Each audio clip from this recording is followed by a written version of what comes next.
Olá, meu nome é Ariana Nuala. Eu sou curadora e pesquisadora, também educadora. Atualmente eu trabalho no Instituto Tomiotaki, em São Paulo, no Brasil. E minha prática está muito ligada a um processo que tem a ver com as coletividades.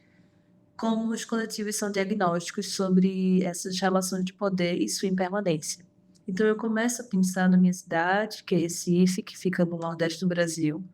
em como coletivos artísticos ligados às relações raciais promovem uma certa fissura nas artes e no pensamento epistemológico dos museus. Por exemplo, a minha pesquisa mais recente, que se chama Mata, Museu Mata, foco na oficina Francisco Brenan, que é um espaço que tem mais de 50 anos na cidade de Recife. É um museu que fica dentro da Mata Atlântica e que era o espaço e ateliê do artista Francisco Brenan.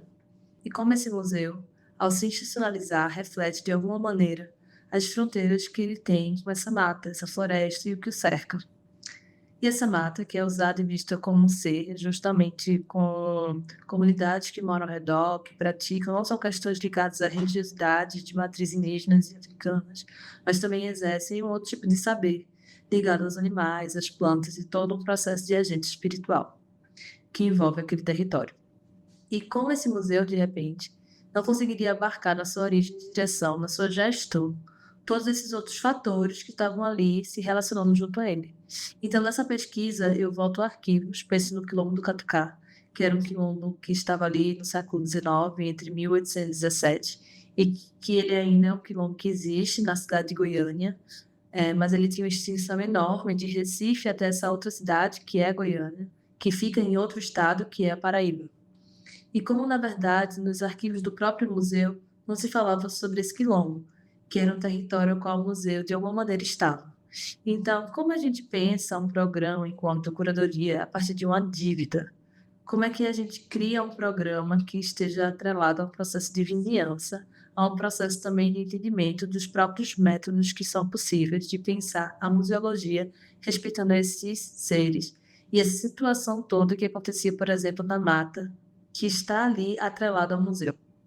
Então a gente começa a pensar como a conservação recebe trabalhos artísticos, como é que a direção cria estratégias de economia ligadas à própria mata, como as resistências artísticas podem, inclusive, estarem atreladas de uma maneira transdisciplinar à ecologia, a um processo de autonomia atravessado por essas coletividades que falam também sobre o museu e falam sobre essa história desse quilombo que é remanescente em Recife. Nesse sentido,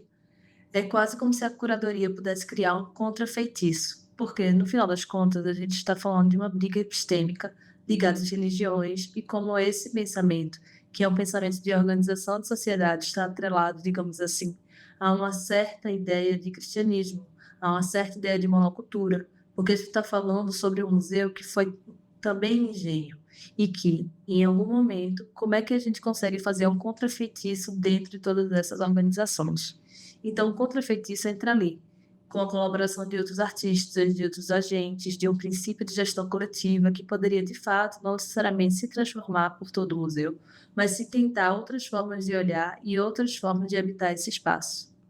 Eu penso que entender o museu como um lugar colonial, como um espaço que está sempre muito importando em classificar, organizar, medir, esse pensamento é contínuo e a gente sabe que ele impera ainda. Eu espero que em Munique eu consiga ver na residência um espaço de experimentação, de encontro com outras pessoas que estejam pensando outras formas de conexão com o contemporâneo, com as tecnologias que a gente entende hoje, principalmente as tecnologias digitais, etc. Mas como é que essas tecnologias, que passam também por uma ideia de industrialização, elas falam e carregam condições também espirituais? Então, como em Munique eu poderia entender como coletivos, outros curadores têm visto e percebido essa prática artística, que recebe uma outra epistemologia, que vem dentro de um outro ponto de vista e que se coloca presente no espaço, não passivamente.